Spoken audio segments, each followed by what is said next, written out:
Operation ಸಿಂಧೂರದ ವಿಚಾರವಾಗಿ ಒಂದಿಷ್ಟು ಜನ ಶಾಸಕರು ಸಚಿವರು ಬೇರೆ ಬೇರೆ ತರ ಮಾತಾಡ್ತಿದ್ದಾರೆ. 4 ಫ್ಲೈಟ್ ಹೋದು ಏನ್ ಮಾಡಿದ್ರು ಅನ್ನಬೇಕು, ನಮ್ಮ ಹೆಣ್ಮಕ್ಳಿಗೆ ನ್ಯಾಯ ಸಿಗ್ಲಿಲ್ಲ ಅಂತೇಳಿ ಕಾಂಗ್ರೆಸ್ ಪಕ್ಷದ ಕೆಲವು ಶಾಸಕರು ಮಾತಾಡ್ತಿದ್ದಾರೆ.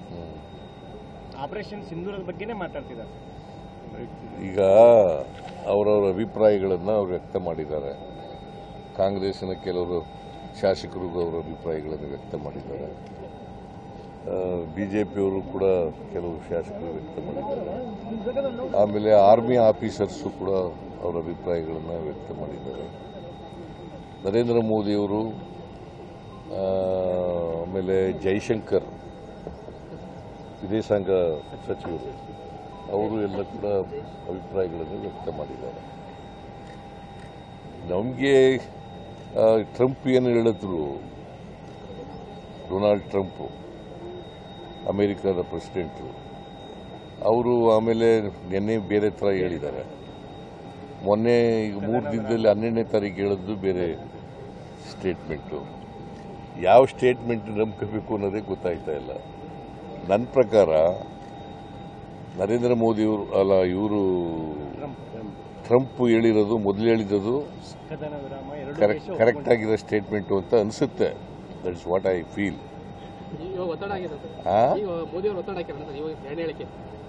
ಸಿ, ಇದು ನಮ್ಮ 26 ಜನ ಕಾಶ್ಮೀರದಲ್ಲಿ ಉಗ್ರರು ಕೊಂದಾಕಿದ್ರು.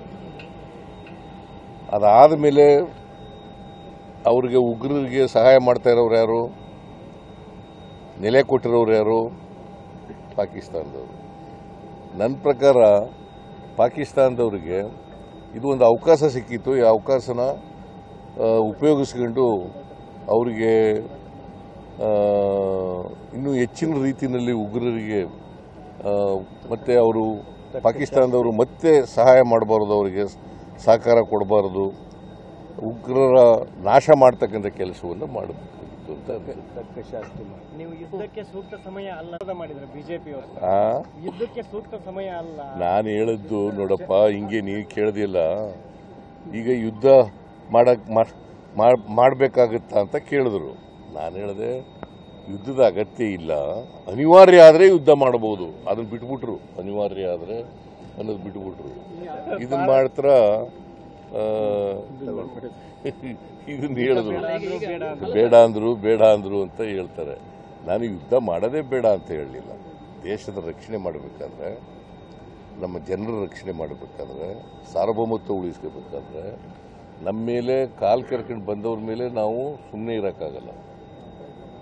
ಯುದ್ಧ ಮಾಡಲೇಬೇಕಾಗ್ತದೆ.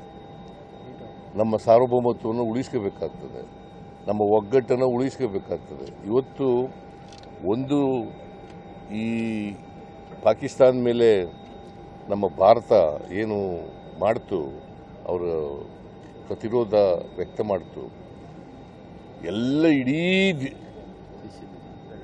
ದೇಶ ಒಗ್ಗಟ್ಟಾಗಿ ಇರ್ತಕ್ಕಂಥ ಪ್ರಯತ್ನವನ್ನು ಮಾಡಿದೆ.